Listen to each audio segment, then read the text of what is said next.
قال الله تبارك وتعالى في شأن حبيبه إن الله وملائكته يصلون على النبي يا أيها الذين آمنوا صلوا عليه وسلموا تسليما. اللهم صل على محمد كما تحب وترضى له. اللهم صل على محمد وأنزله المقعد المقرب عندك يوم القيامة. جزا الله عنا محمدا صلى الله عليه وآله وسلم ما هو أهله. رب اشرح لي صدري ويسر لي أمري واحلل عقدة من لساني يفقهوا قولي. سبحانك لا علم لنا إلا ما علمتنا إنك أنت العليم الحكيم.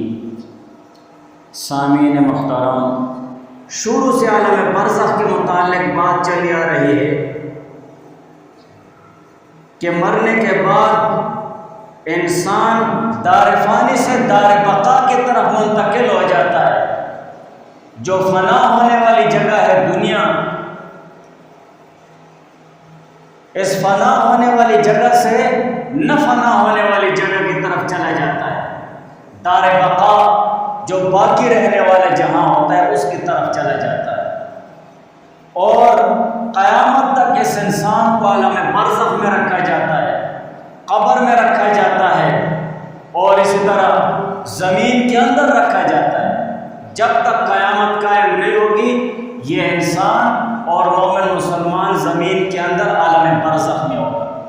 اور عالم برزخ کے متعلق دو باتیں ہم نے خصوصیت سے ذکر کی کہ ایک عالم برزخ میں کن اعمال کی وجہ سے عذاب ہوتا ہے، اور دوسری چیز یہ ذکر کریں گے کہ وہ کون سے اعمال ہیں اس کے کرنے کی بنیاد پر اللہ تعالیٰ عذاب قبر سے بچاتے ہیں. اس لیے کہ یہ دونوں بنیادی باتیں ہیں جو ہم میں سے ہر مومن مسلمان کے لیے ان باتوں کا سمجھنا اور ان کو دل و دماغ میں رکھنا ضروری ہے. ہمیں اپنی قبر نہیں بلانی چاہیے. اور کس حیثیت سے نہیں بلانی چاہیے؟ اس حیثیت سے نہیں بلانی چاہیے کہ مجھے قبر میں جانا ہے اور قبر میں طرح طرح کے عذاب اللہ تعالیٰ نے مقرر کیے ہوئے ہیں. عالم برزخ میں اور قبر میں طرح طرح کے عذاب ہوتے ہیں. سودخوروں کے لیے الگ طرح کے عذاب ہیں، زناکاروں کے لیے الگ طرح کے عذاب ہیں، بدکاروں کے لیے الگ طرح کے عذاب ہیں، بددیانت اور خیانت کرنے والوں کے لیے الگ طرح کے عذاب ہیں. مختلف عذاب ہیں. اور اسی طرح دوسری چیز یہ ہے کہ ایسے بھی نیک اور صالح اعمال ہیں جن کو ہمیشہ کرنے کی وجہ سے اللہ تعالیٰ ان عذابوں سے بچاتے ہیں. کچھ تو ان عذابوں کا ذکر ہو گیا ہے، لیکن وہ کون کون سی چیزیں ہیں جو عذاب قبر سے محفوظ رکھتی ہیں اور عذاب قبر سے بچاتی ہیں اور باقاعدہ وہ اللہ تعالیٰ کے دربار میں اپنے پڑھنے والے کی طرف سے اور اپنا عمل کرنے والے کی طرف سے وہ لڑتے ہیں وہ اعمال کہ یا اللہ اس کو عذاب قبر سے بچاؤ. لمبی روایت ہے، شروع حدیث میں ہے کہ حضور پاک صلی اللہ علیہ وسلم نے ارشاد فرمایا کہ جب میت کو قبر میں رکھ دیا جاتا ہے تو دفن کرنے کے بعد جب لوگ واپس ہوتے ہیں تو وہ ان کے جوتوں کی آہٹ یعنی آواز سنتا ہے.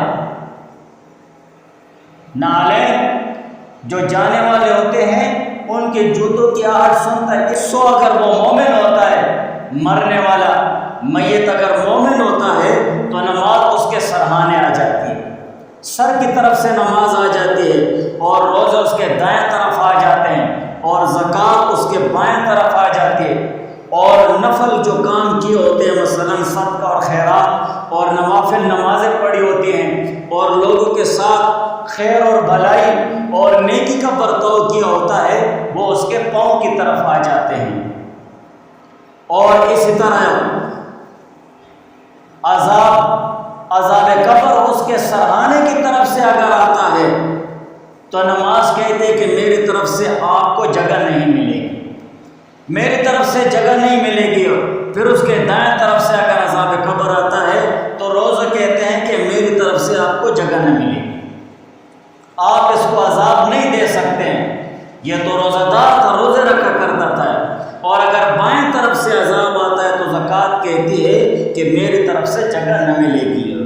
پھر پاؤں کی طرف سے اگر عذاب آتا ہے تو امور خیر جو اس نے صدقہ اور خیرات اور احسان اور نوافل کام کیے ہوتے ہیں اور لوگوں کے ساتھ نیکی اور بھلائی کے کام کیے ہوتے ہیں تو وہ کہتے ہیں کہ ہماری طرف سے آپ کو جگہ نہیں ملی۔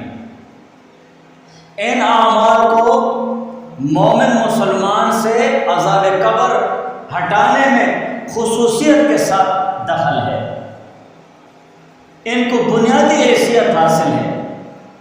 اگر ہم سوچیں تو قرآن اور حدیث میں سب سے زیادہ اگر زور دیا گیا ہے تو انہی اعمال پر دیا گیا ہے۔ سب سے زیادہ ضروری جو نیک اور صالح اعمال کیے جاتے ہیں اور کیے جانے والے اعمال ہیں تو ان میں نماز ہے، اعظم العبادات، کہ بھائی نماز کی پابندی کرو، نماز کا اہتمام کرو، اور نماز جیسے پڑھنی چاہیے ویسے پڑھو، اور اپنی نماز پر اتنی محنت کرو کہ اس کو قبولیت کے درجے تک پہنچاؤ۔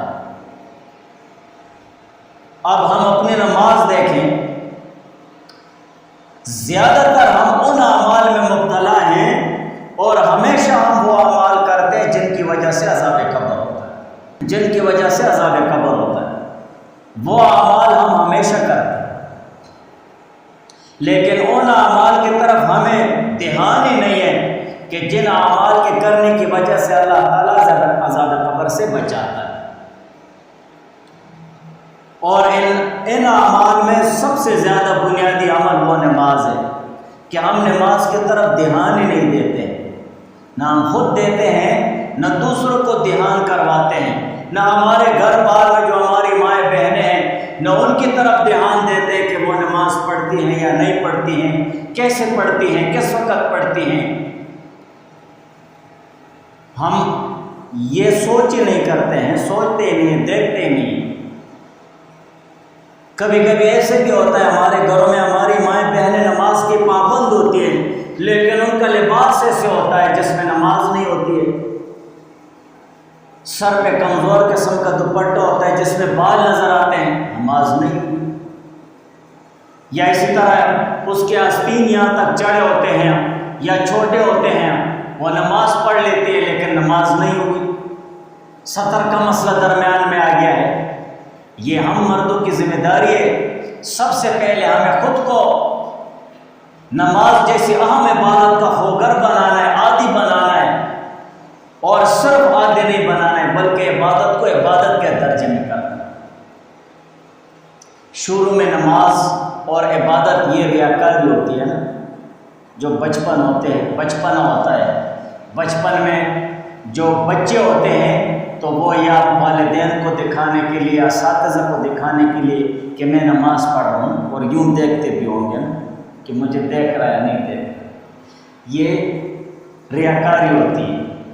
پھر آہستہ آہستہ عادت بن جاتی ہے کہ چلو بھائی اب تو پڑھ لی، وہ عادت پھر ہم اوپر نیچے ہو گیا، بس ٹھیک ہے، بس نماز پڑھ لیے، اللہ قبول کرنے والا ہے۔ یہ خود کو بھی دھوکہ دینا ہے اور اللہ کی ذات کو بھی دھوکہ دینا ہے۔ یہ تو خود کو اور اللہ کی ذات کو دھوکہ دینے کی بات ہے۔ بس یار خدا قبول کر سے، بھائی تو غلط ہو گیا ہے، سجدہ سہو کر لو، تیرے نماز غلط ہے، نماز نہیں ہوتی ہے، تیرے ارکان غلط ہیں، تیرا رکوع سجدہ غلط ہے، تیرے الفاظ غلط ہیں، یا تو نے اس طرح لفظ نکالا ہے جس سے معنی بدل گیا ہے۔ پھر وہ کہتے ہیں بس معنی اللہ غفور رحیم ہے، قبول کر سے۔ یہ خود کو بھی دھوکہ دینا ہے، اللہ کو بھی دھوکہ دینا ہے، یہ غلط ہے۔ جو قانون اور جو طریقہ کار ہے اسے آپ کو اپنانا ہے، اسی کے مطابق اپنی نماز اور اپنی عبادت کرنی ہے، خود کو دھوکے میں نہیں ڈالنا۔ سب سے ضروری چیز ہمارے نیک اور صالح اعمال میں جو قرآن اور حدیث اس پر زور دیتا ہے تو وہ نماز ہے۔ ہم نماز کو عبادت ہی نہیں سمجھتے، ہماری عادت بھی نہیں ہے۔ ایک تو ہوتی ہے نا عادت، پھر عادت کے بعد کہیں جا کر یہ عبادت بنتی ہے۔ جب عبادت بنتی ہے تو وہ قبولیت کے درجے کو پہنچتی ہے، اور عبادت کو عادت کو عبادت میں بدلنے کے لیے محنت کی ضرورت ہوتی ہے، اس کے لیے محنت کی ضرورت ہوتی ہے، لیکن ہم محنت نہیں کرتے، نہ اپنے اوپر کرتے ہیں، نہ کسی اور پر کرتے ہیں، نہ ہمارے گھر میں ہماری مائیں بہنیں نہ ان پر کرتے، بس ویسے ٹائم پاس سا ہے۔ یہ ہماری کمزوری ہے۔ جب ہماری نمازوں کا یہ عالم ہے تو ہماری نماز ہمیں کیسے عذاب قبر سے بچائے؟ قبر میں ہمیں نماز کیسے کام آئے گی؟ حساب اور کتاب کے وقت ہمیں نماز کیسے کام آئے گی؟ اول ما یحاسب بہ العبد یوم القیامہ، سب سے پہلے جو مومن مسلمان سے قیامت کے دن پوچھا جائے گا نماز کے متعلق پوچھا جائے گا۔ فإن صلحت، نماز اگر صحیح اور درست نکل آئے سارے اعمال آٹومیٹکلی درست نکل آئے۔ اگر نماز کمزور نکل آئی سارے اعمال کمزور ہو جائے۔ پھر بھی اللہ تعالیٰ کا کریمانہ اور اللہ تعالیٰ کا رحم اور کرم کا معاملہ ہے کہ چلو میرے اس بندے کے فرض نماز میں کمی نکل آئی ہے، اس کے نوافل دے، اس نے نوافل پڑھے ہوں گے۔ نوافل کا ذخیرہ ہمارے پاس ہونا چاہیے۔ کتنے نوافل دن رات میں؟ صبح سورج طلوع ہوتا ہے، اشراق ہوتے ہیں، صلاۃ حاجت ہوتے ہیں، صلاۃ ضحیٰ ہوتے ہیں، چاش کی نماز ہوتی ہے، پھر ظہر کا وقت ہونے کے بعد 4 رکعت نوافل ہوتے ہیں جس کا ثواب تہجد کے برابر ہے۔ تہجد صحیح حدیث میں ترمذی شریف کی۔ پھر اس کے بعد 4 رکعت سنتیں، پھر اس کے بعد 2 رکعت آپ نفل پڑھیں، عصر کے وقت تک آپ نوافل پڑھیں، عصر سے پہلے پھر نوافل ہیں۔ حضور علیہ السلام سے 4 پڑھنا بھی ثابت ہے، 2 رکعت پڑھنا بھی ثابت ہے، ان کی اپنی فضیلت ہے۔ عصر کے بعد نوافل نہیں ہیں۔ مغرب کے جیسے سورج غروب ہو گیا آپ نوافل پڑھ سکتے ہیں، شوافل پڑھتے ہیں نا۔ سورج غروب ہو گئے اور مغرب کی اذان ہو گئی، امام شافعی رحمہ اللہ تعالیٰ جو شوافع مسلک ہے وہ 2 رکعت نفل پڑھ لے۔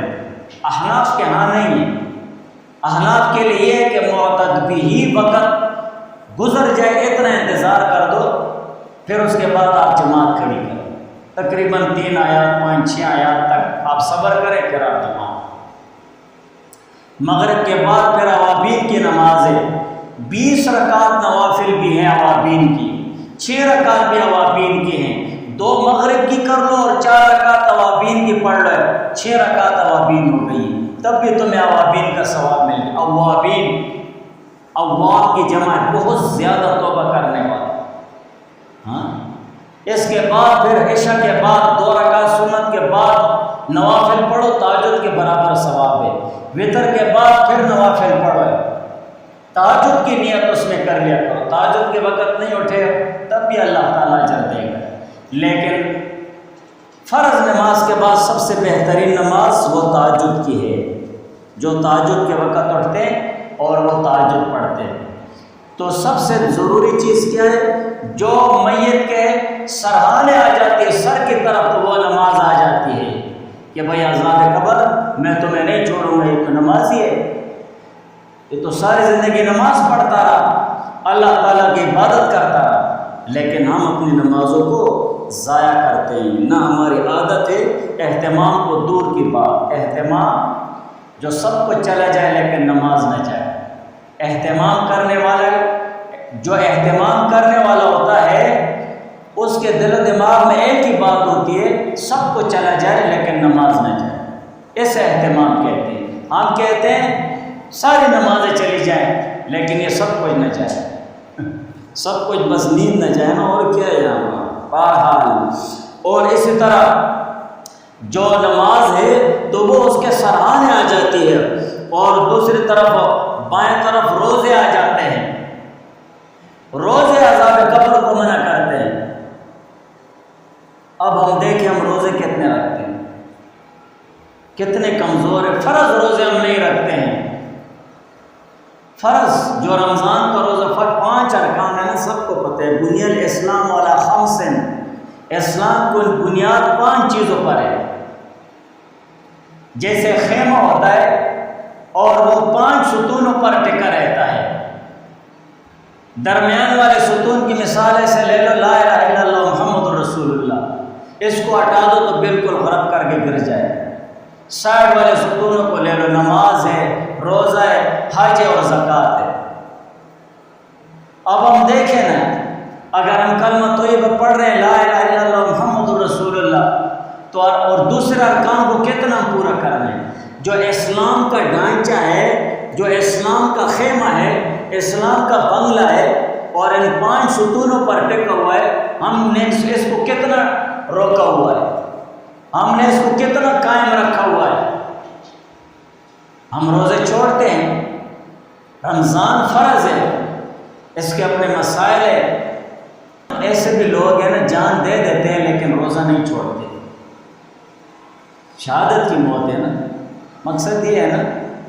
پھر ہم فرض روزے نہیں رکھ رہے تو نوافل کہاں سے رکھیں گے؟ سال کے 12 مہینے اسلامی مہینوں میں نوافل روزوں کا حکم ہے۔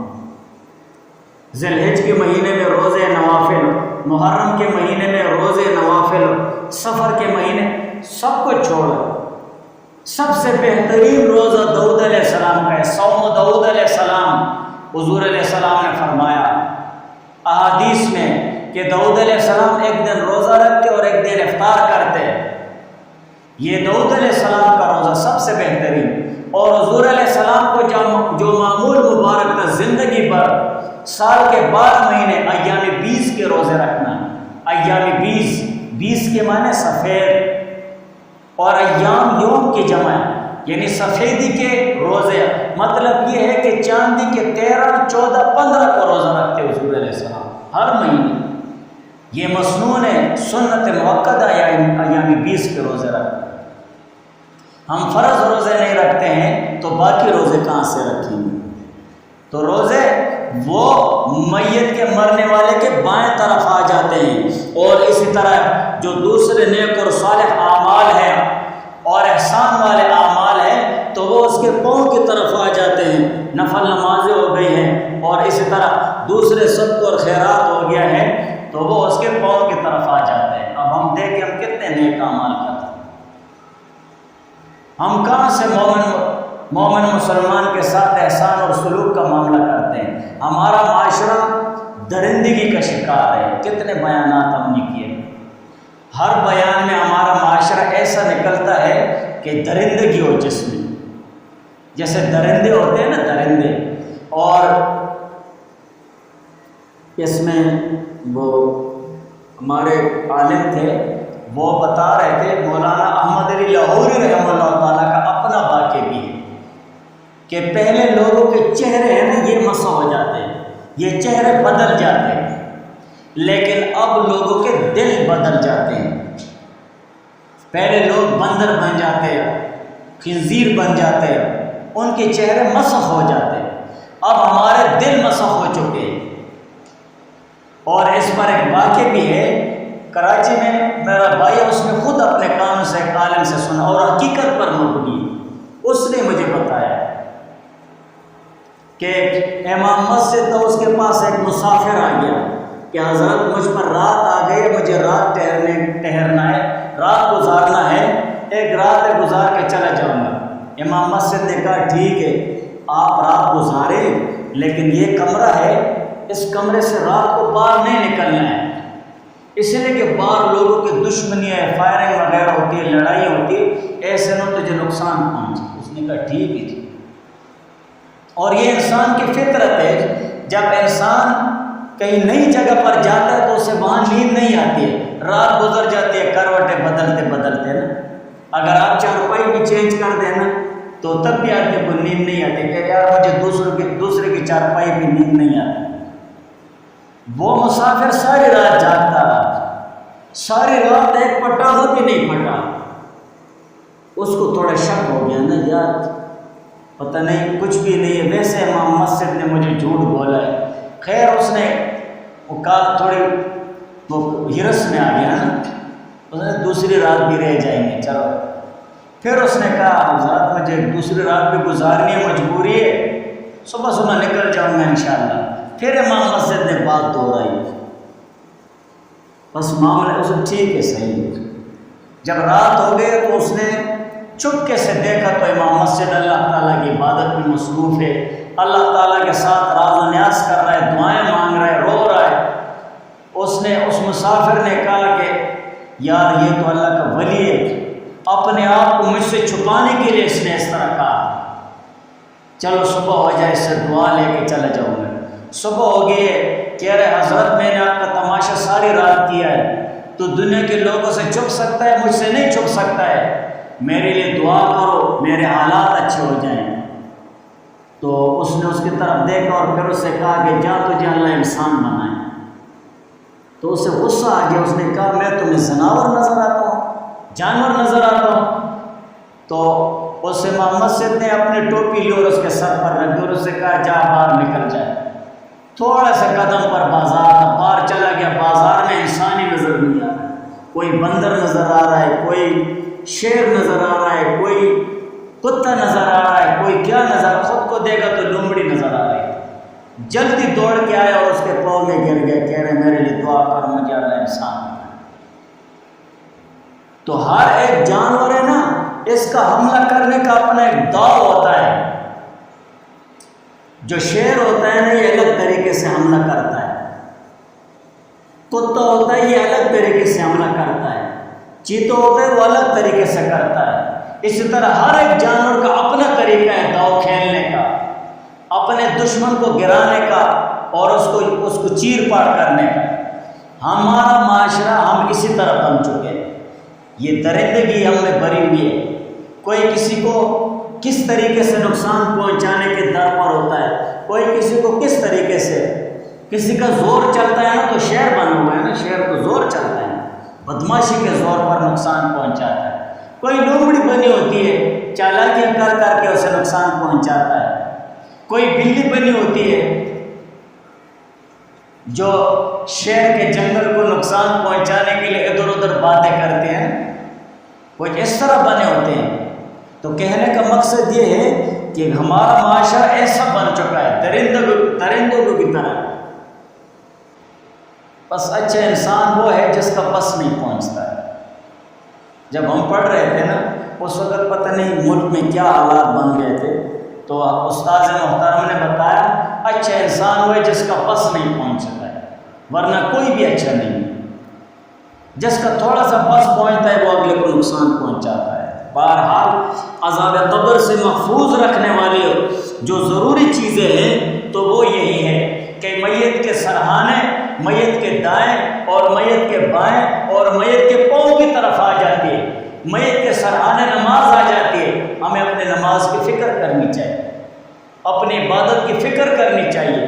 نماز تو اعظم العبادات ہے، اور اعظم العبادات اس لیے ہے کہ یہ تمام عبادات کی جڑ ہے۔ جو شخص یہ چاہتا ہے کہ تمام عبادتیں مجھ میں سما جائیں، میں تمام عبادتوں کا خوگر ہو جاؤں، وہ اپنے نماز پر محنت کرے۔ بس نہ اپنی نماز پر محنت کرے، نوافل میں لگ جائے گا، تلاوت میں لگ جائے گا، وہ سچائی پر لگ جائے گا۔ ان الصلاۃ تنہی عن الفحشاء والمنکر، نماز کی خصوصیت ایسی ہے، نماز کے اندر خصوصیت ایسی ہے کہ ہر برائی سے اسے چھڑانے لگ جائے، ہر برائی سے۔ لیکن نماز پر محنت ہونی چاہیے۔ دائیں طرف روزے آ جاتے ہیں، روزے کبھی بھی نہیں چھوڑنا چاہیے۔ تو رمضان نہیں ہے، بہت دور ہے، رمضان نہیں آیا ہوتا ہے، ہم نے شروع سے ذہن بنا لیا ہوتا ہے، بس بچوں کی طرح 2 روزے رکھ لیتے ہیں، میں نے 2 روزے رکھے۔ یہ ہماری سوچ ہے، یہ ہماری مسلمانی ہے۔ ہم اتنے دین اور دینداری سے دور نکل گئے ہیں۔ صرف کلمہ پڑھ لیں، ایسے نہ ہو کہ ہم کلمہ پڑھ کر اس امید پر بیٹھ جائیں اعمال نہ کرتے ہوئے کہ اللہ تعالیٰ مجھے بخشے گا، میں کافر تو نہیں ہوں، مسلمان ہوں، ایک دن جہنم سے نکالا جاؤں گا، لیکن اس بات کی کس کو گارنٹی ہے کہ کتنا عرصہ جہنم میں پڑا رہے گا۔ انما الاعمال بالخواتیم حدیث میں آتا ہے نا، تمام اعمال کا دار و مدار خاتمے پر ہے۔ اصل ایمان وہ ہے جو مرنے والا مرتے وقت دنیا سے لے جائے۔ کس کو پتہ ہے کہ دنیا سے میں ایمان لے جاؤں گا یا نہیں؟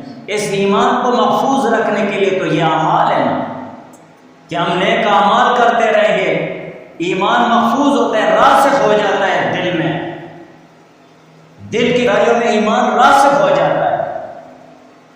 ورنہ شیطان بہکانے کے لیے مرتے وقت بھی نہیں چھوڑتا ہے، مرتے وقت بھی اس کی کوشش یہ ہوتی ہے کہ مسلمان جا رہے سے بے ایمان کر دوں، اور مرنے کے بعد پھر رسا کو نہیں چھوڑتا ہے، بس مر گیا تو بس کھپ گیا، ختم، مر کھپ گیا، اپنے پیچھے خیرات کرے، مرنے کی زندہ اسی طرح کہتے ہیں نا۔ ان کو اتنا ٹائم کدھر ہوتا ہے، نفل پڑھے، دعا کرے، ذکر کرے، استغفار ہے، سب کا خیرات، اتنا ٹائم کس کے پاس ہوتا ہے؟ تو اور اسی طرح دوسرے جو زکوٰۃ ہے تو وہ بائیں طرف آ جاتی ہے۔ ہم اپنے اموال کو بھی دیکھیں، مالوں کو بھی دیکھیں کہ زکوٰۃ کے اپنے احکام ہیں اور دوسرے نیک اعمال ہیں، تو ہمیں کوشش کرنی چاہیے کہ ہمیں ان نیک اعمال کو خود کو پابند بنائیں۔ سب سے زیادہ ضروری چیز وہ نماز ہے کہ ہم اپنی نماز پر محنت کریں، اتنی محنت کریں کہ ہمارے نماز قبولیت کے درجے کو پہنچ جائے۔ اور نماز کی قبولیت کا احساس کب ہوگا آپ کو؟ جب آپ عبادت کریں اور آپ کا دل مطمئن ہو جائے۔ بس جب دل و دماغ کو سکون مل گئے، سمجھ جاؤ کہ اللہ تعالیٰ نے اپنے فضل سے میری نماز کو اور میری عبادت کو قبولیت کے درجے پر پہنچا دیا۔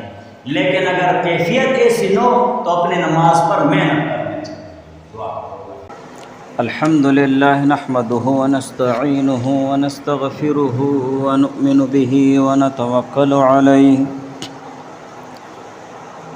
ونعوذ باللہ من شرور انفسنا ومن سیئات اعمالنا من يهده الله فلا مضل له ومن يضلله فلا هادي له وأشهد أن لا إله إلا الله وحده لا شريك له وأشهد أن سيدنا وسندنا وحبيبنا وشفيعنا ومولانا محمدا عبده ورسوله قال الله تبارك وتعالى في كلامه المجيد والفرقان الحميد أعوذ بالله من الشيطان الرجيم بسم الله الرحمن الرحيم يا أيها الذين آمنوا قوا أنفسكم وأهليكم نارا وقودها الناس والحجارة صدق الله العلي العظيم عن عائشة رضي الله تعالى عنها قالت أن النبي صلى الله عليه وآله وسلم قال إني رأيتكم تفتنون في القبور كفتنة الدجال قالت عائشة رضي الله تعالى عنها فكنت أسمع رسول الله صلى الله عليه وآله وسلم بعد ذلك يتعوذ من عذاب القبر أو كما قال رسول الله صلى الله عليه وآله وسلم قال الله تبارك وتعالى في شان حبيبه إن الله وملائكته يصلون على النبي يا أيها الذين آمنوا صلوا عليه وسلموا تسليما درود شریف اللهم صل على محمد كما تحب وترضى له اللهم صل على محمد وأنزله المقعد المقرب عندك يوم القيامة جزا الله عنا محمدا صلى الله عليه وآله وسلم ما هو أهله رب اشرح لي صدري ويسر لي أمري واحلل عقدة من لساني يفقه قولي سبحانك لا علم لنا إلا ما علمتنا إنك أنت العليم الحكيم سامعین محترم، شروع سے موضوع آ رہا تھا عذاب قبر سے محفوظ رکھنے والے اعمال کے متعلق۔ عالم برزخ پہ بیان ہوا اور عذاب قبر سے محفوظ رکھنے والے اعمال میں سے کچھ اعمال کا ذکر ہو گیا ہے، جس میں سر فہرست نماز، روزہ، زکوٰۃ اور اسی طرح صدقہ اور دوسرے جو نفل عبادات ہیں ان کا ذکر ہو گیا ہے۔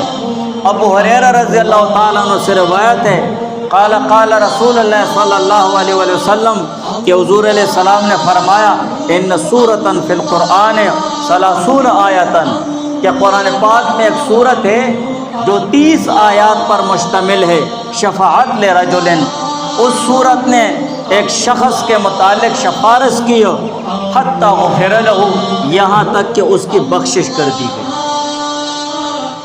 وہ سورت پڑھا کرتا تھا مسلسل وہی سورت اور اسی صورت نے اس شخص کے متعلق سفارش کی اللہ تعالیٰ کے دربار میں کہ یا اللہ اس کی بخشش فرما دے حتی غفر لہ یہاں تک کہ اس کی بخشش کر دی گئی وہ یہ تبارک الذی بیدہ الملک اور یہ سورہ تبارک الذی ہے۔ تو قرآن پاک سارا قرآن پاک اللہ تعالیٰ کا کلام اس کو بہت بڑا دخل ہے عذاب قبر سے بچانے میں۔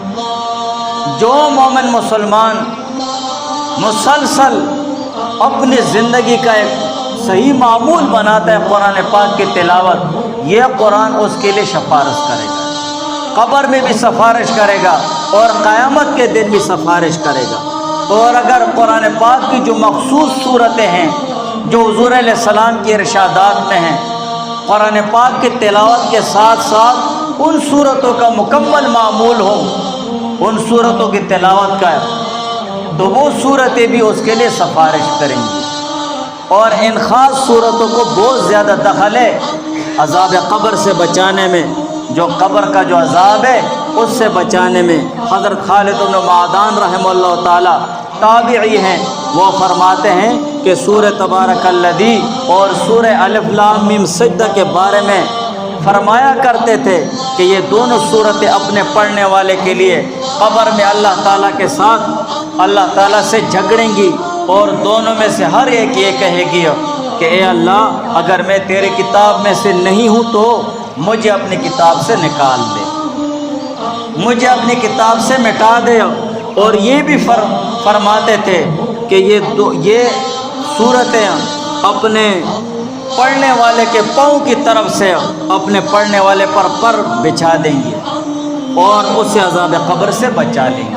یہ ایسی صورت ہے سورہ تبارک الذی اور سورہ الف لام میم سجدہ، ان دونوں صورتوں کو عذاب قبر سے بچانے میں بڑا دخل ہے، بہت زیادہ ہے۔ ان دونوں صورتوں کا زندگی بھر معقول ہونا چاہیے۔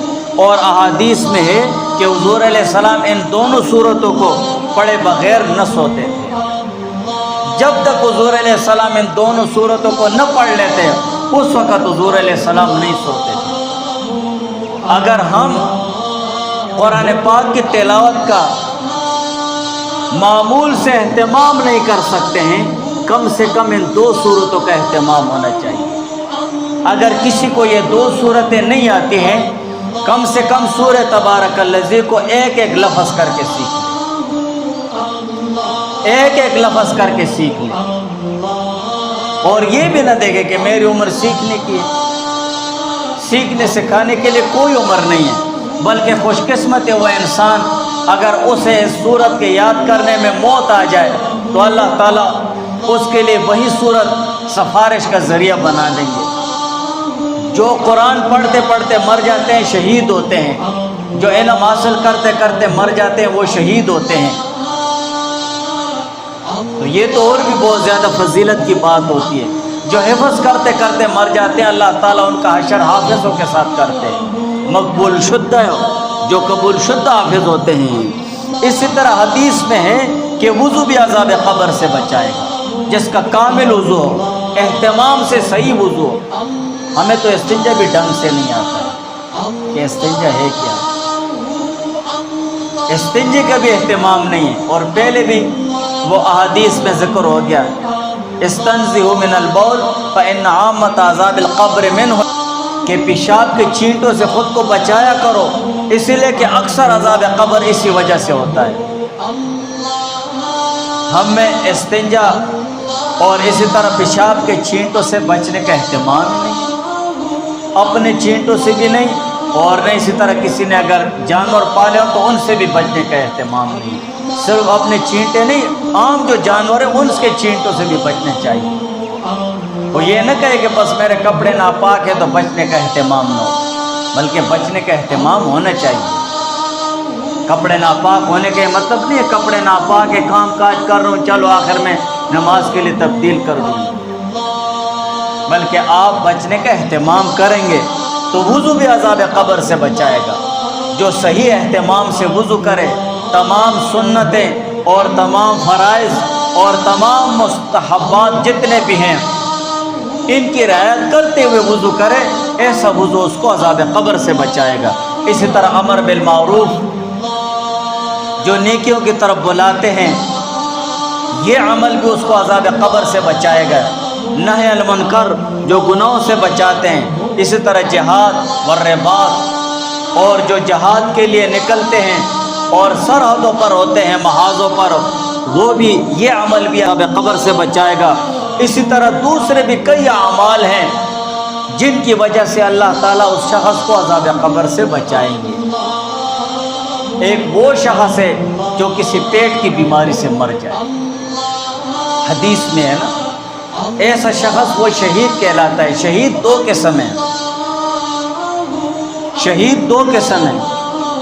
ایک شہید وہ ہوتا ہے جو آخرت کا بھی شہید ہے اور دنیا کا بھی شہید ہے۔ دوسرا شہید وہ ہوتا ہے جو دنیا کا شہید نہیں ہے لیکن آخرت کا شہید کہلاتا ہے۔ جو دنیا کا بھی شہید ہے اور آخرت کا بھی شہید ہے، یہ وہ شہید ہے جو اللہ تعالیٰ کی راہ میں لڑتے لڑتے شہید ہو جائے اور ایسا علاج کرنے کا موقع بھی نہ ملے، اسی وقت وہ شہید ہو جائے۔ یا یہ وہ شہید ہے جو بے گناہ مظلوماً کسی غیر مسلم کے ہاتھوں کسی دھاری دار ہتھیار کے ساتھ اس کو شہید کر دیا جائے، جس کا قصاص ہو لیکن دیت وغیرہ نہ ہو۔ یہ جو شہید ہے تو یہ دنیا میں بھی شہید ہے اور آخرت کا بھی شہید ہے۔ اور دنیا میں کیسا شہید ہے؟ اس کو بغیر غسل دیے اپنے خون کے ساتھ اس پر جنازہ پڑھ کر دفن کرنا، یہ ہے اس پر شہادت کے احکام جاری ہوتے ہیں۔ اور جو دوسرا نمبر شہید کہلاتا ہے، جو دنیاوی شہید نہیں آخرت کا شہید ہے، تو یہ وہ ہے جو کسی حادثے میں شہید ہو جائے، یا اسی طرح پیٹ کی بیماری سے وفات پا جائے تو وہ بھی شہید ہے۔ عورت بچہ دیتے وقت مر جائے وہ بھی شہید ہے۔ کوئی دیوار کے نیچے آ جائے وہ بھی شہید ہے۔ آگ میں کوئی جل گئے وہ بھی شہید ہے۔ پانی میں ڈوب گئے وہ بھی شہید ہے۔ حتیٰ کہ ہر حادثے کی موت وہ شہادت کہلاتی ہے، لیکن یہ وہ شہید ہے جو دنیا میں اس کے ساتھ عام مردوں کا معاملہ کیا جائے گا، اسے غسل بھی دیا جائے گا، کفن بھی دیا جائے گا اور جنازہ پڑھ کر دفن کیا جائے گا، لیکن اس کو اجر ثواب اللہ تعالیٰ قیامت میں شہداء کا عطا فرمائیں گے، شہیدوں کے ساتھ اس کا حشر ہوگا۔ تو کہنے کا مقصد یہ ہے کہ پیٹ کی بیماری سے جو مر جائے، استسقاء ہو گیا، ہیضہ ہو گیا، پیٹ کا درد ہو گیا، ان میں سے کسی بیماری سے بھی مر جائے، اللہ تعالیٰ اسے عذاب قبر سے بچائیں گے۔ اور اسی طرح جمعے کی رات یا اسی طرح جمعے کے دن کو جو شخص فوت ہو جائے اس کو بھی اللہ تعالیٰ اپنے فضل سے عذاب قبر سے بچائیں گے، اور رمضان میں مرنے والا اس کو بھی اللہ تعالیٰ عذاب قبر سے بچائیں گے۔ تو یہ وہ اعمال ہیں کہ اس کے ذریعے سے اللہ تعالیٰ عذاب قبر سے بچائیں گے۔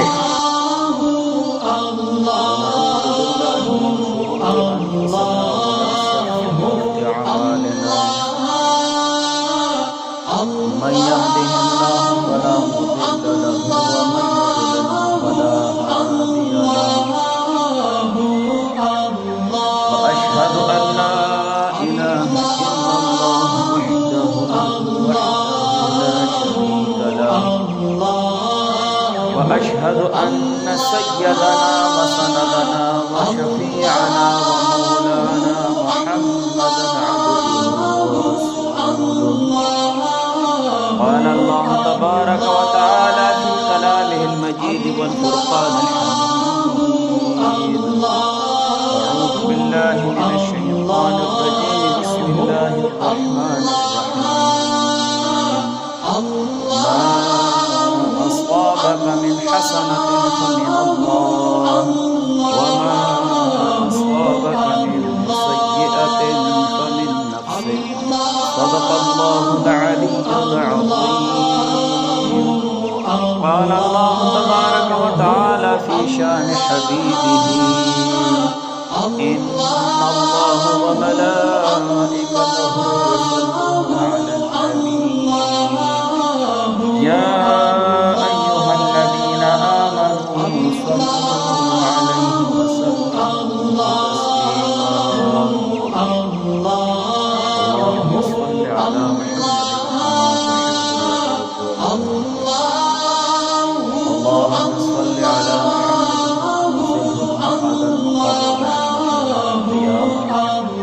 جزا الله عنا محمدا صلى الله عليه وآله وسلم. رب اشرح لي صدري ويسر لي أمري واحلل عقدة من لساني يفقهوا قولي. سامعین محترم، گزشتہ جمعے پر بھی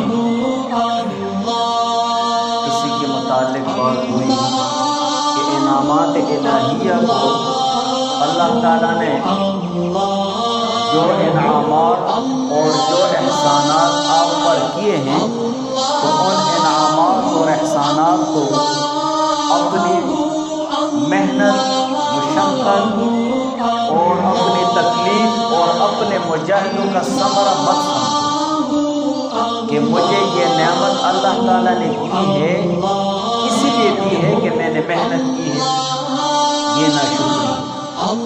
بلکہ آپ یوں کہیں کہ اللہ تعالیٰ نے مجھے جو یہ نعمت دی ہے تو یہ اللہ تعالیٰ کا فضل، احسان اور اس کی رحمت ہے کہ مجھے اللہ تعالیٰ نے اپنی اس نعمت سے نوازا ہے اپنے فضل سے.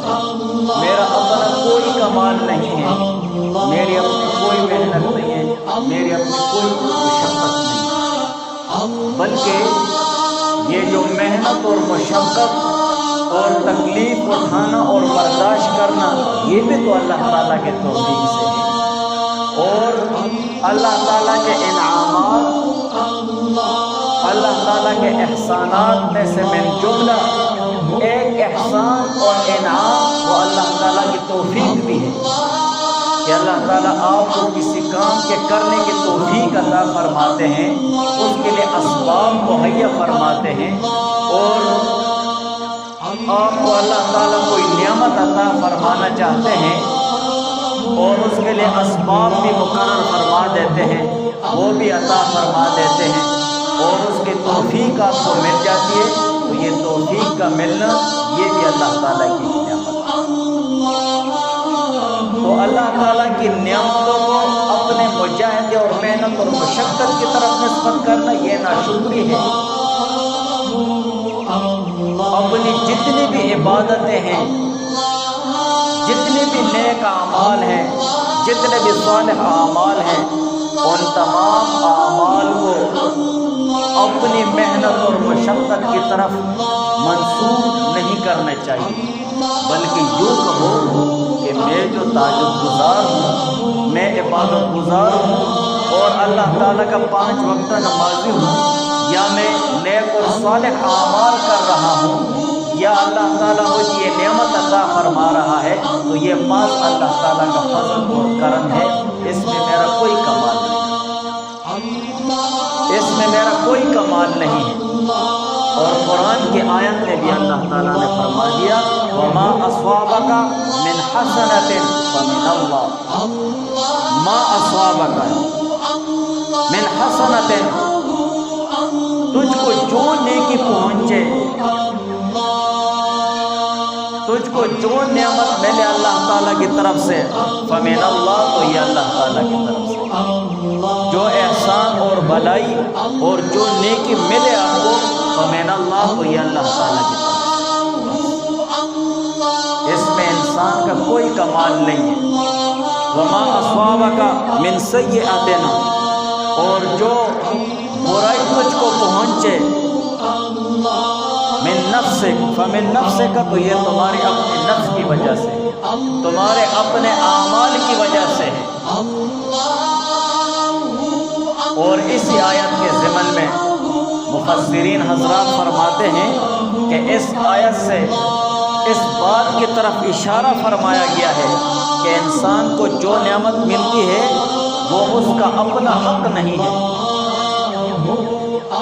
یہ اس کا اپنا حق نہیں ہے، بلکہ محض اللہ تعالیٰ کا فضل اور احسان ہے۔ انسان خواہ کتنی بھی محنت کر لے، کتنی بھی عبادت کر لے، کتنی بھی تکلیف اور مشقتیں اٹھا لے، اس سے وہ نعمت کا مستحق نہیں ہو سکتا۔ اللہ تعالیٰ ایک نعمت دے رہا ہے، اگر ایک آدمی زندگی بھر عبادت کرتا رہے، زندگی بھر محنت مشقت اٹھاتا رہے، تو وہ یہ نہیں کہہ سکتا کہ میں اس نعمت کا مستحق ہوں کہ مجھے نعمت دے دو۔ نعمت کا مستحق نہیں ہو سکتا ہے، اس لیے کہ عبادت کی توفیق بھی تو اللہ تعالیٰ کی جانب سے ہوتی ہے، یہ بھی تو اللہ تعالیٰ کی طرف سے ایک نعمت ہے، نعمت عظمیٰ ہے، بہت بڑی نعمت ہے۔ پھر اللہ تعالیٰ کی نعمتیں تو یہ تو بے شمار ہیں، اللہ تعالیٰ کی نعمتیں بے شمار ہیں۔ وَإِن تَعُدُّوا نِعْمَتَ اللَّهِ لَا تُحْصُوهَا، اگر تم اللہ تعالیٰ کی نعمتیں گنتی کرنا چاہو تو ان کو گنتی نہیں کر سکتے، ان کو شمار کرنا چاہو تو ان کو شمار نہیں کر سکتے، یہ لامحدود ہے۔ تو اللہ تعالیٰ کی نعمتیں یہ لامحدود ہے، اور مومن مسلمان کی عبادت، محنت، مشقت، یہ ساری چیزیں محدود ہیں۔ اب محدود کے ساتھ لامحدود کیسے حاصل ہو سکتا ہے؟ یہ تو نہیں ہو سکتا ہے کہ آپ ایک محدود عبادت کے ساتھ وہ لامحدود نعمت حاصل کر لیں، یہ نہیں ہو سکتا ہے۔ اور جب خصوصاً ہماری عبادتیں ہیں، ہماری عبادتیں ایسی عبادتیں جو اللہ تعالیٰ کے بادشاہت کے شایع نشان بھی نہیں، ہماری عبادت تو کھوٹی عبادت ہے، وہ معیاری عبادت بھی نہیں ہے جو اللہ تعالیٰ کے دربار میں قبول ہوتی ہے۔ تو اسی وجہ سے جو نعمت اللہ تعالیٰ نے عطا فرمائی ہے تو یہ اللہ تعالیٰ کی طرف سے ہے۔ اور یہ بھی ذکر ہو گیا کہ اللہ تعالیٰ کی بہت ساری نعمتیں ہیں، اور ان نعمتوں میں سے سب سے بڑی نعمت وہ اللہ تعالیٰ کی طرف سے جنت کا عطا کرنا ہے۔ مومن مسلمان کا جنت میں داخل ہونا ہے، یہ بھی اللہ تعالیٰ کے فضل اور کرم پر ہوگا، اعمال پر موقوف نہیں ہے۔ اور پورا وہ واقعہ ذکر ہو گیا کہ اللہ تعالیٰ کی نعمتیں بے شمار ہیں۔ اگر ہماری ساری زندگی کی عبادت اور ساری زندگی کی محنت اور مشقت وہ اللہ تعالیٰ کی ایک نعمت کے برابر بھی نہیں ہو سکتی کہ ہم اس کا شکر ادا کر دیں، تو جنت کا جو جنت میں دخول ہے اور داخل ہونا ہے تو یہ بھی اللہ تعالیٰ کے فضل اور رحم سے ہوگا۔ اور یہاں پر یہ سوال پیدا ہوتا ہے اور شبہ پیدا ہوتا ہے کہ اللہ کے فضل سے ہی سب کچھ ہوتا ہے، تو پھر عمل کی کیا ضرورت ہے؟ عمل کی پھر کیا ضرورت ہے؟ اس کا جواب حضور پاک صلی اللہ علیہ وآلہ وسلم نے حدیث پاک میں خود ہی ارشاد فرمایا ہے۔ حضرت ابو ہریرہ رضی اللہ تعالیٰ عنہ سے روایت ہے، رسول اللہ صلی اللہ علیہ وسلم سے روایت کرتے ہیں کہ حضور علیہ السلام نے ارشاد فرمایا، تم میں سے کسی کو اس کا عمل نجات نہیں دلا سکتا۔ اپنے عمل پر اور اپنی عبادتوں پر اور اپنی مشقتوں پر اور اپنے نیک اور صالح اعمال، ان چیزوں پر گھمنڈ نہیں کرنا چاہیے، ناز و نیاز نہیں کرنا چاہیے، یہ ناشکری ہے، بلکہ اپنے اعمال کی قبولیت کی فکر کرتے ہوئے اللہ تعالیٰ کی رحمت پر نظر رکھنا چاہیے۔ تو حضور علیہ السلام نے فرمایا کہ تم میں سے کسی کو اس کا عمل نجات نہیں دلا سکتا تو ایک شخص نے سوال کیا کہ یا رسول اللہ، کہ اللہ کے رسول آپ کا عمل نجات نہیں دلا سکے گا؟ اسی لیے کہ صحابہ دیکھو ہر ایک بات کو بالکل واضح کر کے حضور علیہ السلام کی امت تک پہنچائیے. اور حضور علیہ السلام کے متعلق اسی لیے پوچھا کہ حضور علیہ السلام کامل الاکمل ایمان، حضور علیہ السلام کی ہر عبادت، ہر نیک اور صالح عمل وہ اعلیٰ معیار، قبولیت کے اعلیٰ معیار پر، اس میں ذرہ سی کمی بھی نہیں. حضور علیہ السلام عبادت میں کتنی مشقت اٹھاتے ہیں، اتنی عبادت اللہ تعالیٰ کی فرماتے ہیں کہ پاؤں مبارک میں ورم پڑ جاتا ہے، سوجن آ جاتی ہے. حضور علیہ السلام اللہ تعالیٰ کے لیے کتنا استغفار فرماتے، دن رات میں کتنی توبہ کرتے. اسی طرح حضور علیہ السلام دعوت و تبلیغ میں کتنی مشقت اور تکلیف اٹھاتے ہیں. مشرکین کتنی تکلیفیں حضور علیہ السلام کو دیتے، لیکن حضور علیہ السلام نے دعوت و تبلیغ کا فریضہ اور دعوت و تبلیغ کا حق اسی طرح ادا کیا جس طرح ادا کرنے کا حق تھا. تو حضور علیہ السلام کے اعمال یہ تو اعلیٰ معیار کے ہوئے. تو صحابی نے حضور علیہ السلام سے پوچھا کہ یا رسول اللہ، آپ کو بھی آپ کا عمل نجات نہیں دلا سکے گا؟ تو حضور علیہ السلام نے فرمایا ہاں مجھ کو بھی، مگر اللہ مجھ کو اپنی رحمت سے ڈانپ لے گا، لیکن تم عمل کرتے رہو، لیکن تم عمل کرتے رہو. اس حدیث میں حضور علیہ السلام نے عمل کرنے کی ترغیب فرمائی ہے کہ تم لوگ عمل کرتے رہو، اور اس عمل کو اللہ تعالیٰ کی رحمت سمجھنا چاہیے. اللہ تعالیٰ کی اس دی ہوئی رحمت پر گھمنڈ اور ناز اور فخر نہیں کرنا چاہیے. وہی بات آ جاتی ہے گھوم پھر کر کے اس کو اللہ تعالیٰ کا فضل سے. الحمدللہ ونستعینہ ونستغفرہ ونؤمن به ونتوکل علیہ ونعوذ باللہ من شرور انفسنا ومن سیئات اعمالنا. من يهده الله فلا مضل له ومن يضلل فلا هادي له. وأشهد أن لا إله إلا الله وحده لا شريك له. وأشهد أن سيدنا وسندنا وحبيبنا ومولانا محمدا عبده ورسوله. قال الله تبارك وتعالى في كلامه المجيد والفرقان الحميد. أعوذ بالله من الشيطان الرجيم. بسم الله الرحمن الرحيم. ما أصابك من حسنة فمن الله. صدق الله العلي العظيم. قال الله تبارك وتعالى في شان حبيبه. إن الله وملائكته يصلون على النبي. يا أيها الذين آمنوا صلوا عليه وسلموا تسليما.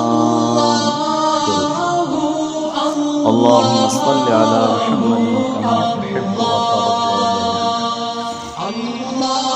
اللهم صل على محمد وأنزل المقعد المقرب عندك يوم القيامة. جزا الله عنا محمدا صلى الله عليه وآله وسلم ما هو أهله. رب اشرح لي صدري ويسر لي أمري واحلل عقدة من لساني يفقهوا قولي. سبحانك لا علم لنا إلا ما علمتنا إنك أنت العليم الحكيم. سامعین محترم، عنایات الہیہ کو ثمر مجاہدات سمجھنا ناشکری ہے. اللہ تعالیٰ کے فضل اور رحمت کی نشانی، اور اسی طرح دخول جنت کے جنت میں داخل ہونا یہ اعمال پر موقوف نہیں ہے، بلکہ اللہ تعالیٰ کے فضل اور رحمت پر ہونا۔ ان تین باتوں کے متعلق مختصراً ذکر کریں گے۔ آج کل ہمارے معاشرے میں کچھ ایسے افراد بھی ہیں جن کا ذہن اور جن کی سوچ اپنی قابلیت پر اٹکی ہوئی ہے، اپنی محنت، اپنی مشقت اور اپنی لگن کو لیے ہوئے ہیں، اور اسی اپنی محنت اور مشقت اور اپنی قابلیت اور اپنی جو لگن ہے، اسی کی بنیاد پر ان کو جو چیز حاصل ہوتی ہے تو وہ اس پر فخر کرتے ہیں۔ ایک ذہن اور ایک ایسا فلسفہ بن گیا ہے کہ اگر کسی شخص کو اس کے ہنر اور اس کی محنت پر اور اس کی قابلیت پر اسے کوئی چیز حاصل ہوتی ہے تو وہ اس پر فخر اور ناز اور غرور کرتا ہے کہ بھائی مجھے یہ نوکری ملی ہے تو یہ میری قابلیت کی وجہ سے ملی ہے، میری محنت کی وجہ سے ملی ہے، میں نے مشقت کی ہے۔ یا اسی طرح مجھے یہ علم ملا ہے تو یہ میں نے محنت کی ہے، مشقت کی ہے، تکلیفیں برداشت کی ہیں، تب مجھے اتنا علم ملا ہے۔ یا اسی طرح مجھے یہ مال اور دولت ملا ہے، مال ملا ہے، دولت ملی ہے، تو یہ میری اتنی محنت کی وجہ سے، مشقتیں برداشت کرنے کی وجہ سے، کاروبار میں لگ جانے کی وجہ سے، دن رات اپنے بدن کو تھکانے کی وجہ سے مجھے یہ مال ملا ہے، مجھے یہ دولت ملی ہے۔ یا اسی طرح مجھے یہ عزت اور شہرت ملی ہے، تو دن رات محنت کرنے پر مجھے یہ عزت اور شہرت ملی ہے۔ یا اسی طرح ایک شخص ہے، وہ اللہ تعالیٰ کے لیے تہجد پڑھتا ہے، تہجد پڑھ رہا ہے، نماز پڑھ رہا ہے، روزے رکھ رہا ہے، زکوٰۃ دے رہا ہے، اور اس کے بعد اسے کوئی انعام اللہ تعالیٰ کی طرف سے ملتا ہے، کوئی کرامت ملتی ہے، تو وہ کہتا ہے یہ میرے مجاہدے کی وجہ سے، میرے مشقت برداشت کرنے کی وجہ سے۔ تو یہ جو اپنی محنت اور قابلیت کی بنیاد پر ایک چیز ایک شخص کو حاصل ہو گئی ہے اور وہ اس پر ناز و نیاز کرتا ہے اور فخر کرتا ہے، تو یہ اللہ تعالیٰ کی طرف سے ناشکری ہے۔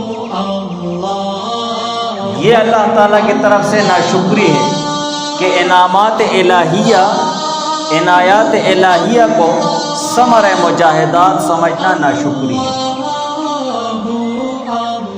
بلکہ یہ ساری چیزیں ہر مومن مسلمان کا طریقہ کار یہ ہونا چاہیے، اس کی سوچ فلسفیانہ نہیں ہونی چاہیے، اس کی سوچ اور اس کی جو فکر ہے تو وہ قرآن اور حدیث کے حوالے سے وہ صرف اللہ تعالیٰ کے فضل اور رحمت پر اٹکی ہونی چاہیے کہ اگر مجھے نوکری ملی ہے، ہماری محنت کی ہوگی تو اللہ کا فضل ہے، یہ اللہ کی رحمت ہے، یہ اللہ کا کرم ہے۔ یا اسی طرح مجھے اللہ تعالیٰ نے مال اور دولت وہ عطا فرمائی ہے، تو آپ یوں نہ کہیں کہ میرے دن رات محنت اور مشقت کی وجہ سے مجھے مال ملا اور مجھے دولت ملی، بلکہ یوں کہو کہ یہ اللہ تعالیٰ کا فضل اور رحمت ہے۔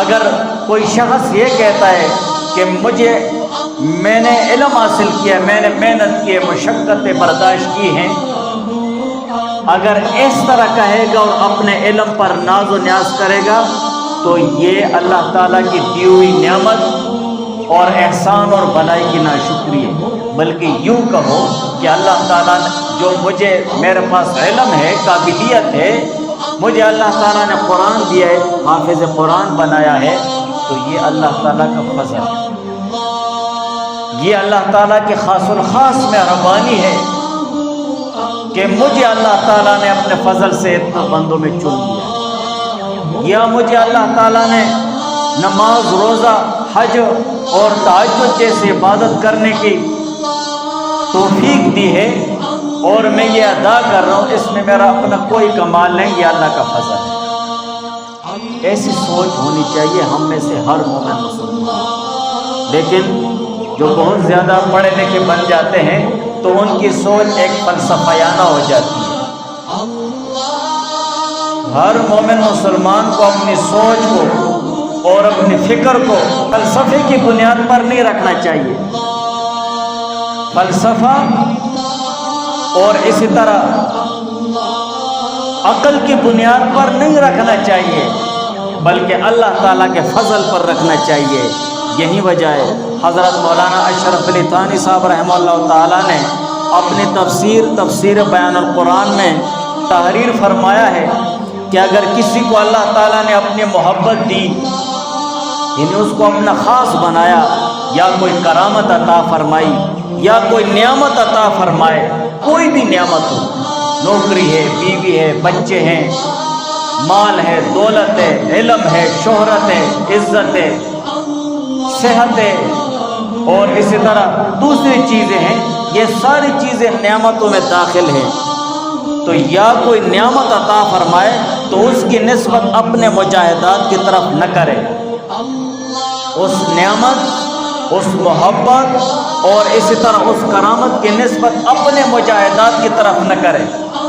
میں نے پہلے آپ کو بتا دیا، اگر کسی کو اللہ تعالیٰ نے کوئی نعمت دی ہے، اسے اللہ تعالیٰ نے مال دیا ہے، دولت دی ہے، تو یہ نہ کہے کہ یہ میری محنت ہے، یہ میرا مجاہدہ ہے، میری کوشش ہے، میری قابلیت ہے، یہ نہ کہے۔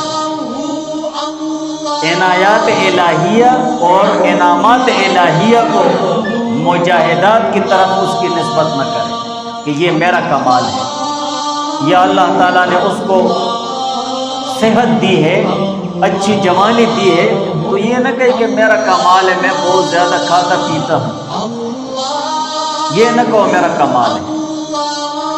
تو اللہ تعالیٰ کے جو انعامات ہیں تو اس کی نسبت اپنے مجاہدات کی طرف نہ کرے کہ ہم نے اپنے شیخ اور مرشد کے پاس اتنا عرصہ گزارا تو ہمیں اللہ تعالیٰ کی محبت ملی ہے، یا ہم نے اتنی مشقتیں برداشت کی ہیں تو ہمیں یہ کرامت ملی ہے، یا ہم نے اتنے محنتیں کی ہیں اور مشقتیں کی ہیں تو ہمیں اللہ تعالیٰ نے مال دیا، یا یہ نعمت دی ہے، یہ نعمت دی ہے۔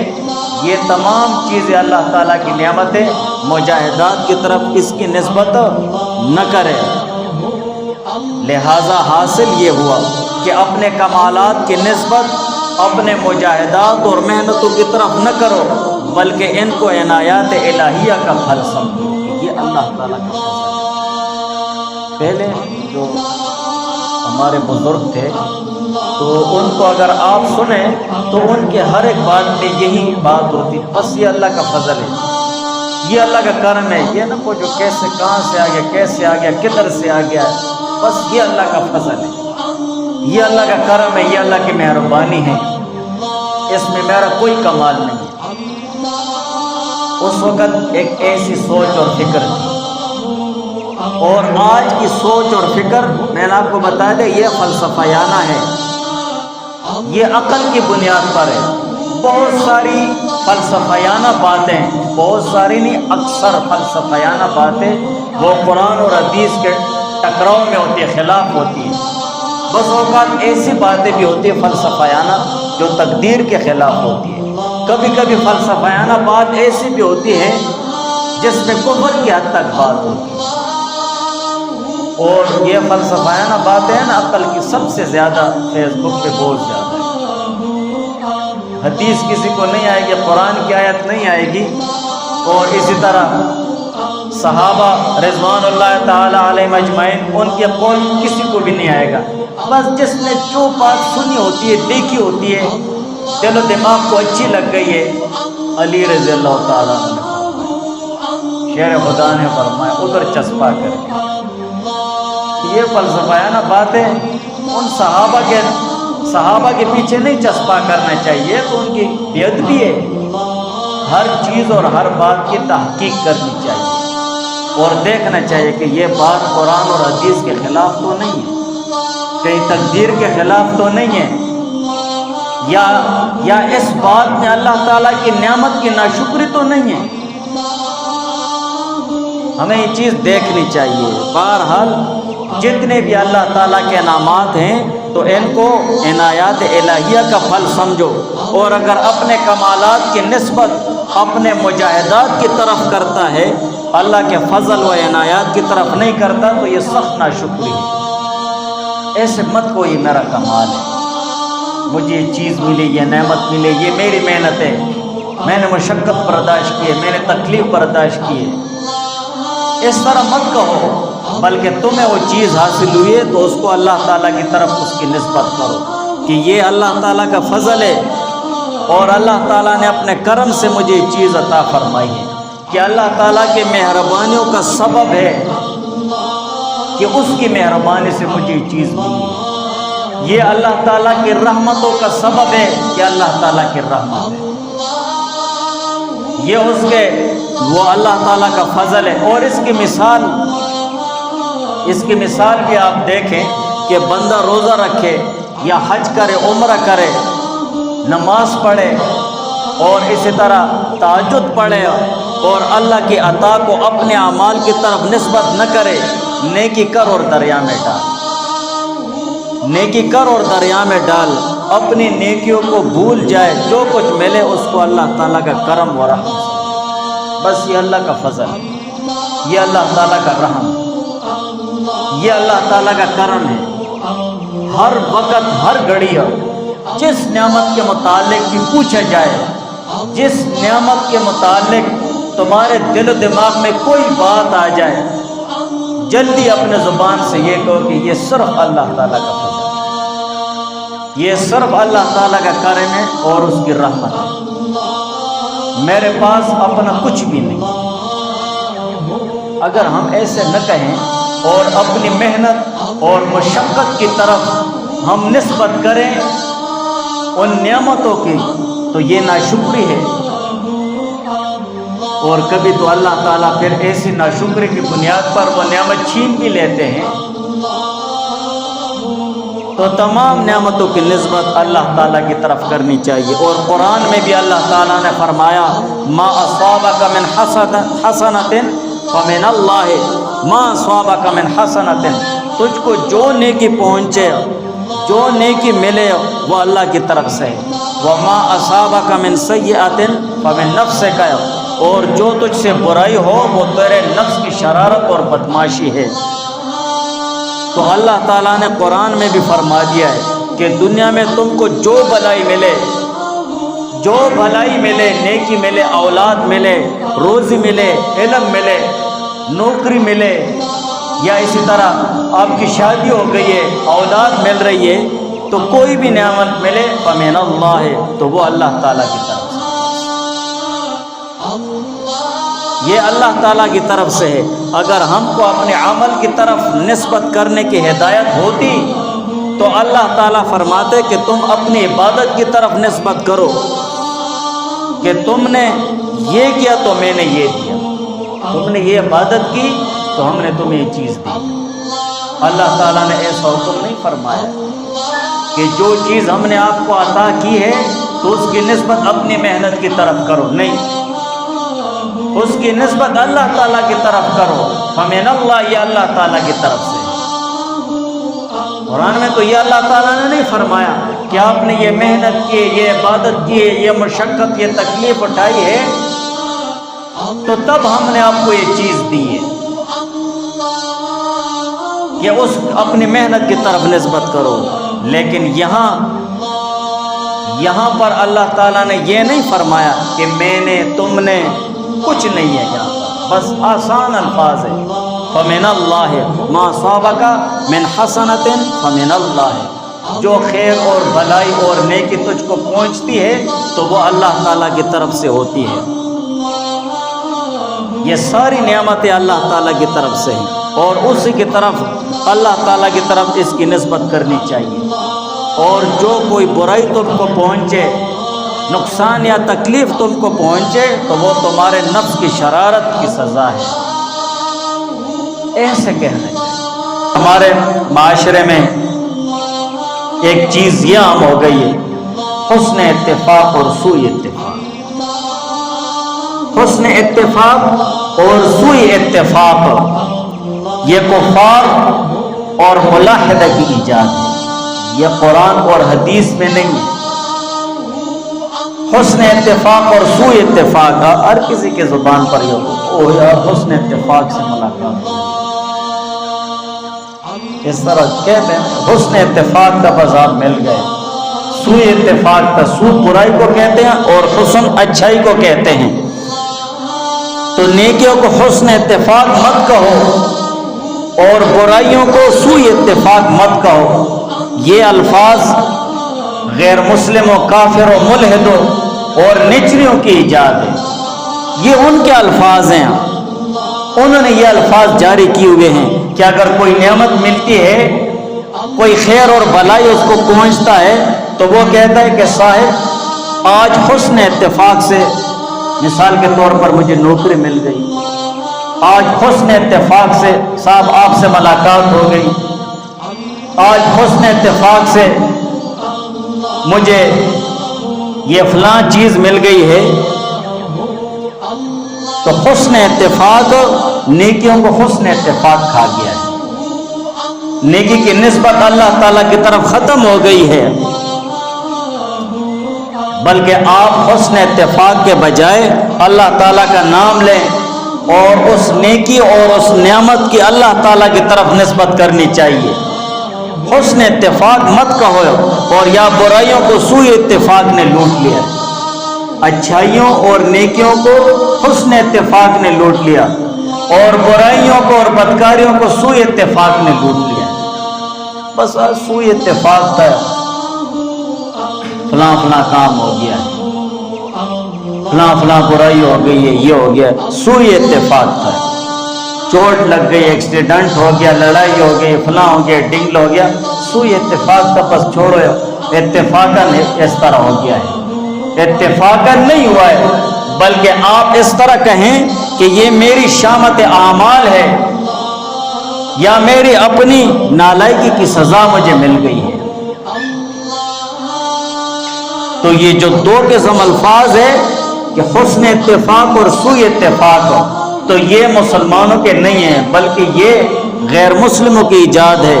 تمام نیکیوں کی نسبت وہ اللہ تعالیٰ کی طرف کرنی چاہیے کہ یہ اللہ تعالیٰ کا فضل ہے، بس یہ اللہ تعالیٰ کی مہربانی ہے.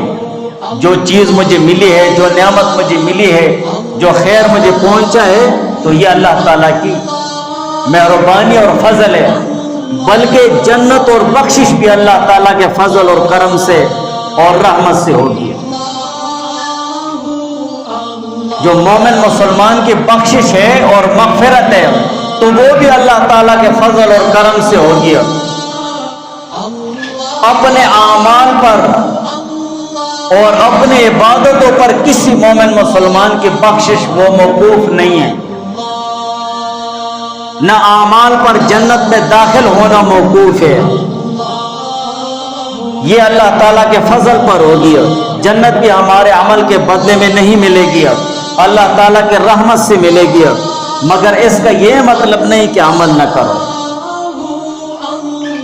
جس طرح ہم کہتے ہیں نا، جس طرح شادی کے بغیر اولاد نہیں ہوتی ہے، شادی ہوگی تو اولاد پیدا ہوگی.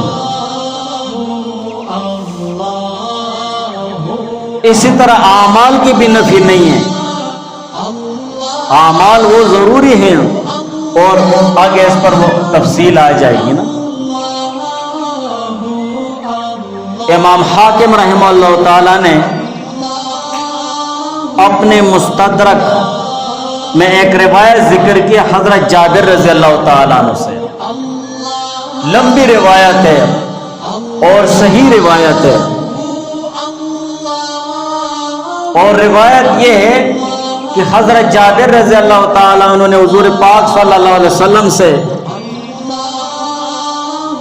یہ روایت کی ہے کہ حضور علیہ السلام نے ایک دفعہ گھر سے باہر تشریف لائے تو انہوں نے فرمایا کہ ابھی ابھی میرے دوست حضرت جبرائیل علیہ السلام تشریف لائے تھے، اور یہ فرمایا،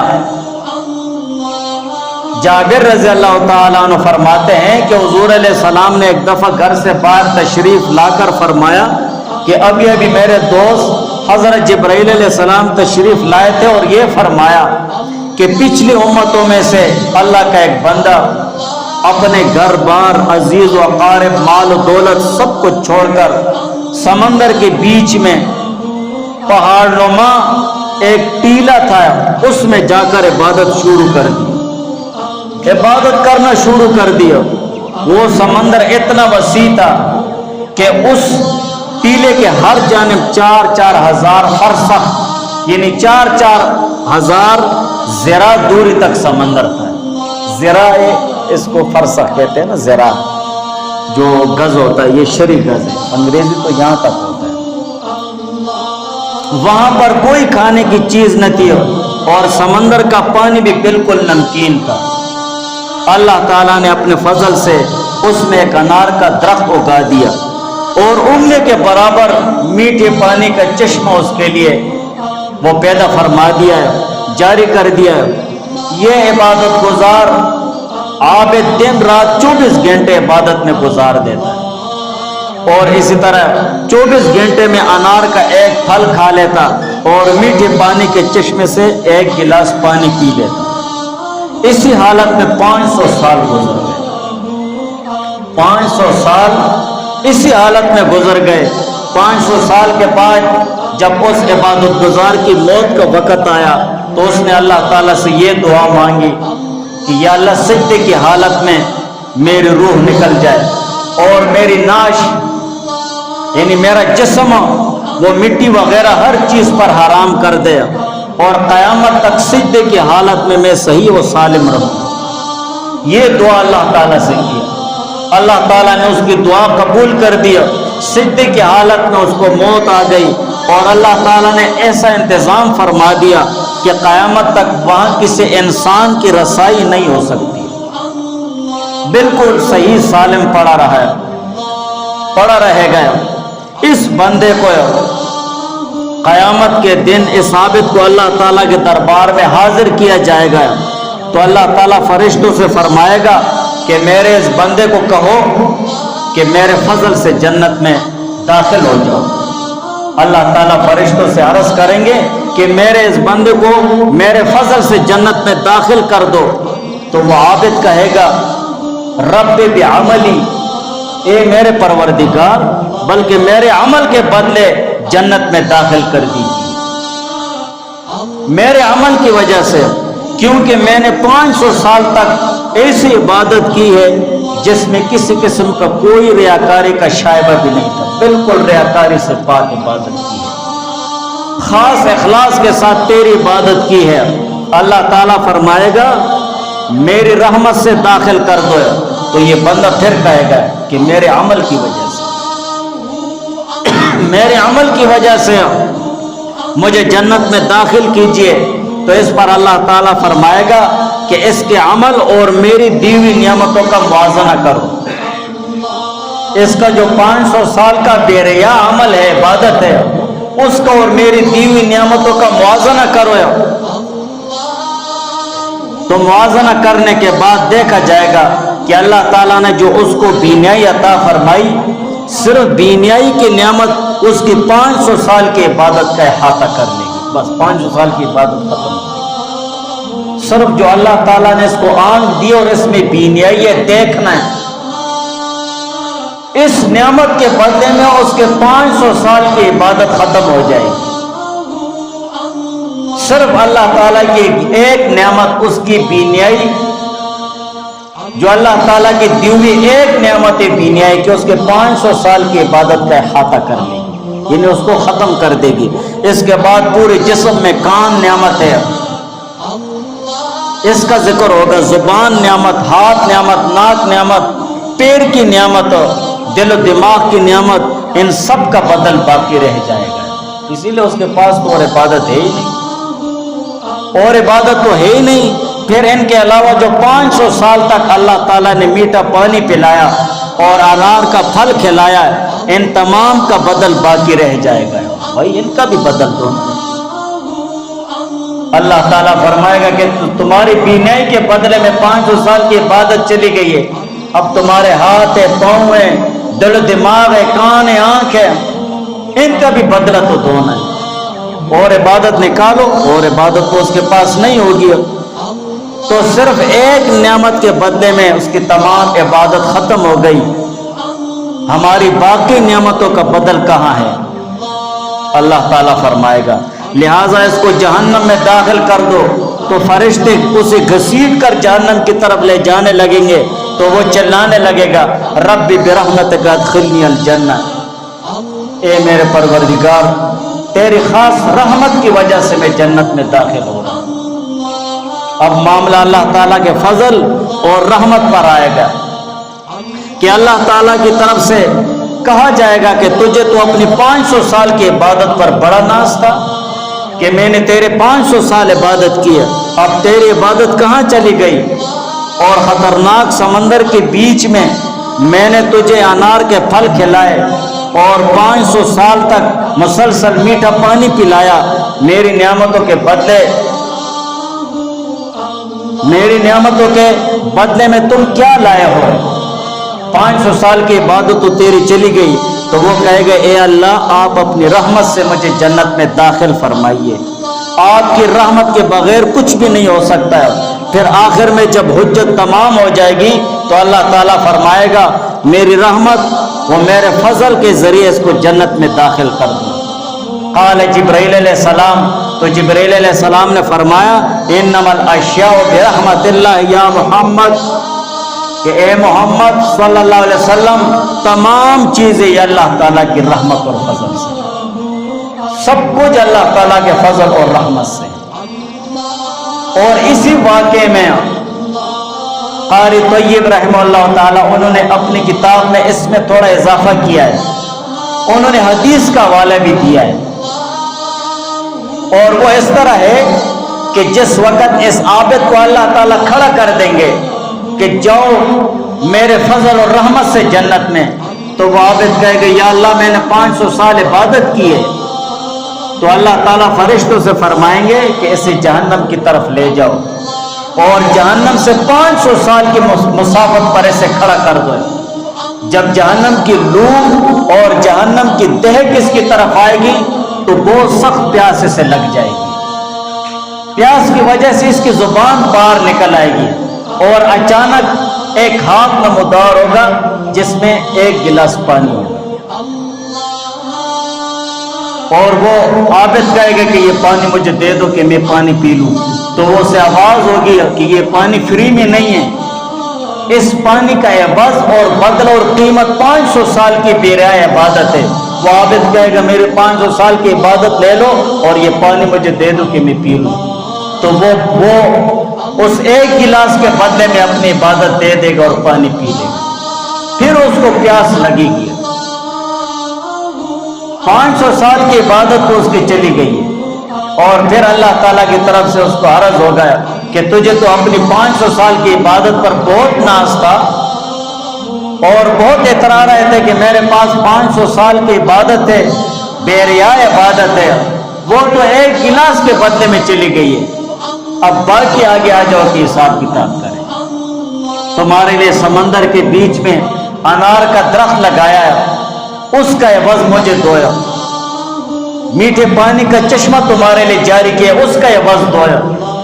اللہ تعالیٰ اپنی نعمتیں اس کو گنوائے گا، حتیٰ کہ آخر میں یہی کہے گا کہ یا اللہ تیری رحمت اور تیرے فضل سے جنت میں جاتا۔ تو جنت میں داخل ہونا اور مومن مسلمان کا بخشے جانا ہے، یہ اعمال پر موقوف نہیں ہے بلکہ اللہ تعالیٰ کے فضل اور اللہ تعالیٰ کے کرم پر موقوف ہے۔ پھر یہاں پر ایک سوال اٹھتا ہے، اور سوال یہ اٹھتا ہے کہ جب اللہ تعالیٰ کے فضل سے ہے تو اعمال کی کیا ضرورت ہے؟ اگلے جمعے